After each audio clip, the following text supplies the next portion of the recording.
Salutare! Bine ați venit la un nou episod cu Urban Lifestyle. Numele meu este Romeo, iar astăzi vreau să vă arăt cum vă puteți îmbunătăți calitatea somnului.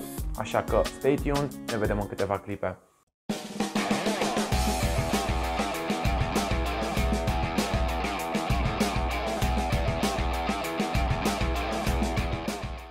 Vă propun să facem un exercițiu de imaginație în care să luăm situația de față în care suntem nevoiți să stăm în autoizolare la domiciliu. Automat, într-o astfel de zi nu mai consumăm atâtea calorii, nu mai facem atâtea mișcare și pe lângă asta trebuie să realizăm că nici somnul nu vreau să vină atât de curând. Dar cu toate acestea, fie vorba între noi, știm că se întâmplă exact viceversa.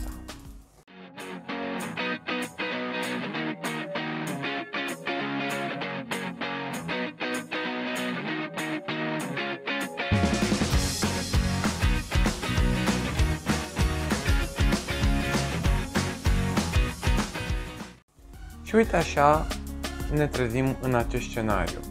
Este ora 2 dimineața, ne întoarcem de pe o parte pe alta, ne uităm în continuu la ceas, ne uităm în continuu pe Facebook, Instagram, le luăm pe toate la rând și știm feed-ul cât și story-urile fiecăruia dintre prietenii noștri virtuali și până și număratul oilor nu ne mai salvează și nu ne ajută să adormim.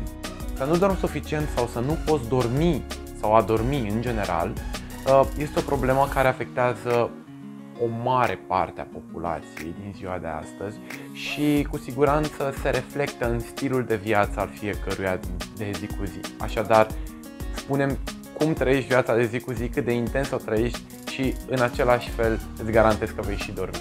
Deci dacă ești destul de organizat în prima parte a zilei, seara cu siguranță vei reuși să adormi mult mai bine. Această stare de nesomn sau de oboseală ne afectează atât corpul cât și mintea. Așadar, în vlogul de astăzi vreau să vă arăt câteva poziții de somn și câteva trucuri care o să vă ajute să adormiți liniștiți și să vă treziți odihniți. Mai întâi, haideți să vorbim despre pozițiile de somn și să le enumerăm. Și uite că a venit vremea să vorbim despre principalele poziții de dormit, care sunt 3 la număr. Prima ar fi cu fața în sus sau poziție de supinație, pe o parte, care ar fi lateral, și cu fața în jos sau în poziție de pronație. Cu fața în jos sau pe burtă. Aici avem nevoie de o pernă așezată în zona tibiilor ca să poată ajuta pentru eventuale dureri ale șoldurilor sau de spate. Perna pentru zona cervicală nu trebuie să fie tare, dar nici înaltă. Șansele să întoarceți capul de mai multe ori pe noapte fiind mai ridicate în această poziție. Una din cele mai des întâlnite poziții de somn este pe o parte.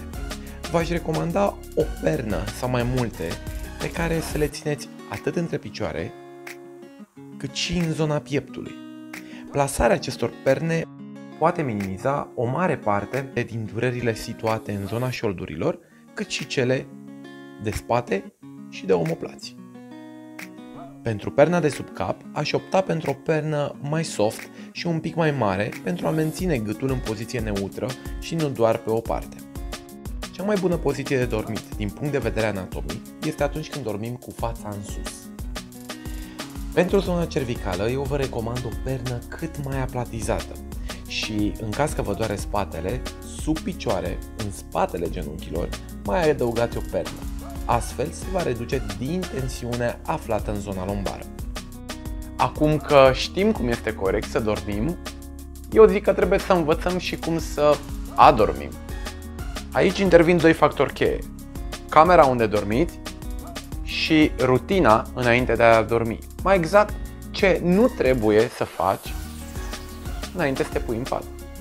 Focusați-vă pe o anumită oră pe care să încercați să o respectați zi de zi. Asta o să vă ajute să vă relaxați mintea înainte de a ajunge în pat.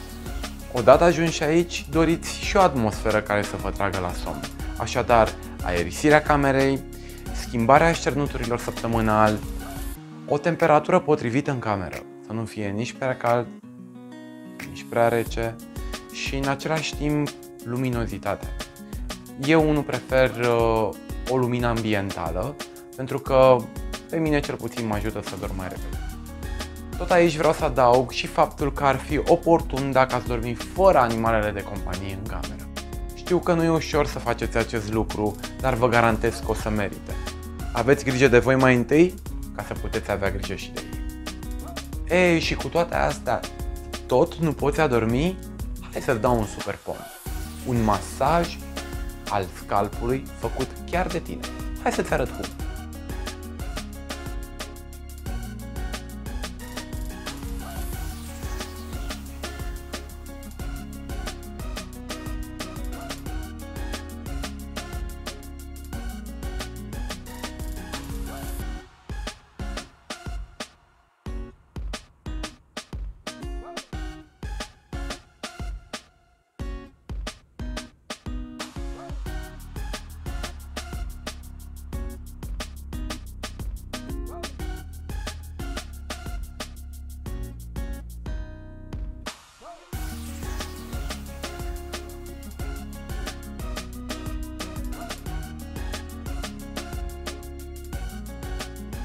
Faci un masaj al scalpului cu 10-15 minute înainte de a dormi. O să te ajute să adormi mult mai repede, dar în același timp și mult mai profund. Cele din urmă, ultimul meu sfat pentru voi este să nu adormiți cu telefonul mobil lângă voi, nici cu laptopul și să încercați să scoateți televizorul din cameră.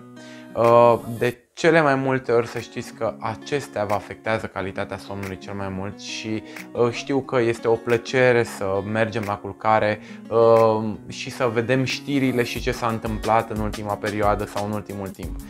Cu siguranță știm foarte bine lucrurile astea, le cunoaștem, nu se întâmplă absolut nimic de acum încolo și nici nu se va întâmpla pe durata celor 8 ore cât voi o să dormiți. Cu siguranță știrile vor merge mai departe, viața va merge mai departe și eu cred că o să fie și o surpriză minunată atunci când vă veți trezi de dimineață și veți vedea știrile, o să fie ca o mică surpriză. Vă mulțumesc mult că m-ați urmărit până la final, nu uitați de butonul de subscribe și nu uitați să dați și un like videoului dacă v-a plăcut. În caz că nu v-a plăcut, vă garantez eu că o să dormiți. Pești, cred. Și cu ce mai fi pe acolo.